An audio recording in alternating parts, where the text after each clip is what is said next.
The son came on to carry the legacy of genocide. And it's not genocide against people he fears are going to take power. It's genocide of a Rafid Nusayri against Ahlus-Sunna wal Jama'ah. Today, what can I say or start to talk about today? I don't know if there's any words that can express what's going on today. The great army of Rafida, Alawiyya in coalition, and listen carefully, army of Alawiyya, Nusayriya, Rafida in Syria, with their brothers in South Lebanon, the soldiers of Nasr al-Shaytan, the soldiers of Hizb al-Shaytan, along with Iraqi Rafidi militias from Iraq, along with soldiers from Iran, are all committing genocide against your brothers. Wallahi al-Azim. Wallahi, it's happening. Today I say, my brothers, all those who were romancing and flirting around with the Rafida, with those interfaith tables, keep your head between your legs in shame and stay out of the da'wah field, because you're part of this problem. You're part of this problem. And I dare them, I say to those who are in the interfaith, okay, you guys were interfaith, why don't you bring us a statement unified that what those Rafida in Iran and Hizb al-Shaytan, Nasr al-Shaytan's militias and the Iraqi militias are doing, along with the Nusayriya in Syria are doing, is a genocide and a crime against humanity. I say, bring us a statement like that, since that's the purpose of your interfaith tables, allegedly. Wallahi, they won't do it. They won't do it. It's just to give them fame, to make them look good, to make them popular. How do we know that's the reality? Let me tell you how we know that's a reality. Because when your brothers in Syria speaks, everyone today needs to shut their mouth and listen. Because they've proven themselves to be real men. And I say, when they bring you proof, captured Iraqis with accents of Iraqi, along with their passports, what are they doing over there with weapons in Syria? When they got captured Iranis with Irani passports with weapons, what are you doing in Syria?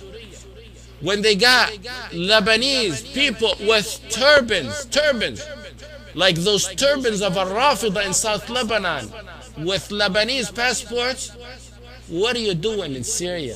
The mendacity with these was that the Nusayriya, the Rafida, was in alliance with Iran and South Lebanon's Rafida, Hizb al-Shaytan, because they're a front to face off and fend off any attack by Israel. And it proved to be a joke. It always happens. The snow melts and you see what's under it. The reality is coming out. Open your minds, Muslims. If your skills in Aqidah and you weren't listening through the Aqidah perspective, if you weren't looking through the Aqidah perspective, now the political perspective showed you the reality of the matter. In Camp David, one of the first things that they had to agree to was remove all military installations on the Sinai border. They're going to ask Egypt to remove every military installation out of the Sinai border, but they're going to let on South Lebanon's border 550 underground bunkers by Hizb al-Shaytan, 300 surveillance sites by Hizb al-Shaytan, and 100 other military facilities by Hizb al-Shaytan, and they're going to say, oh, we're going to let these guys here. Brothers, the reality is showing. Just like when you look in the newspaper 2 days ago, in Post, what was the headline in the article? Israel, long critical of Assad, may prefer he stay after all. Whoa! Shocking? Wallah, it's not shocking. It's only shocking for those who lack Aqidah. Because it was all a fake, it was all a front, and that's all it was. Why so suddenly they want him? And look at what the generals were saying in that same article. Assad, like his father before him, has ensured that the Israeli-Syrian border has remained Israel's quietest front for decades. If someone wants to speak out and say, what about the 1967 war? Read the history of that war. You're going to find that that war was a front and cover-up. Syria never engaged in a war with Israel. It was a front. Rif'at al-Assad, the brother of Hafez al-Assad in 1967, sold by present day documents, you can see, and witnesses who will tell you about that today, that's been exposed, sold the Golan Heights to Israel, but they wanted it look good to the Arabic and Muslim world that we fought for it. Look how Allah exposed them in that year before even today. In 1967, the Syrians announced to the world that the Golan Heights has been taken over by Israel before it was really taken. Before it was really taken. In fact, the message was sent by those steadfast of the Syrians who were trying to protect the Golan Heights. They were still on there. By the Syrian government, the Nusayri Rafida government telling them, get out of there before you get massacred. There was no war. It was all a front. It was sold. Read the history and read those who were there. In Nuniyat al-Qahtani, he said, إن الروافض شر من وطئ الحصى من كل إنس ناطق أو جاني. The Rawafid are the worst human or jinn to walk the gravel of this earth. Their allies from Hizb al-Shaytan, from Iraq, the Rawafid from Iraq, the Rawafid from Nasr al-Shaytan's troops, those who call themselves Hizbullah, in reality they're Hizb al-Shaytan. Wallahi, they came like mad dogs to Syria, thirsty for the blood of Ahlus-Sunna wal Jama'ah. Let me tell you something.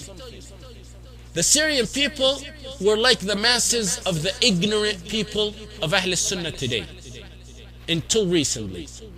The Syrian people were never, by totality, the general trend of them, anti-Rafida. Never. Either by aqidah or politics. They were living side by side. These are brothers with minor differences, and so on.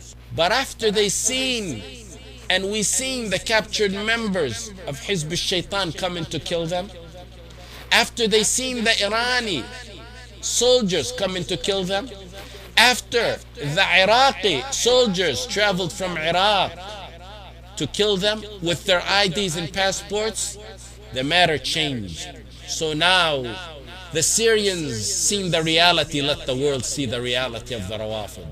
Do you know, my brothers and sisters, the main reason that Baba Amr was crushed so hard several months ago? Why?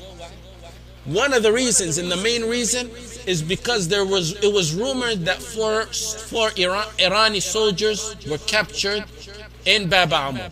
So the word came down from the Irani government to their little stooge, Bashar, crush the city, either out of revenge or out of embarrassment that soon these four soldiers are going to be on videotapes with their passports engaging in war against Ahlus-Sunnah wal Jama'ah. When it was over and done with, the massacre of Baba Amr, if you've seen the spray walls, just look at the walls and what was sprayed in Persian language. May Allah curse you, O sons of Abu Bakr. May Allah curse you, O sons of Aisha. Glory be to you, O martyrs of Baba Amr. Glory be to you on the day that Aisha and Abu Bakr are going to take you to your palace in heaven, inshallah ta'ala. To you children, to you women, and to you men and elders of Baba Amr who were martyred in that land, inshallah you're going to hold the hands of Aisha and Abu Bakr, whom they curse you by, and inshallah they're going to walk you into the gates of heaven. The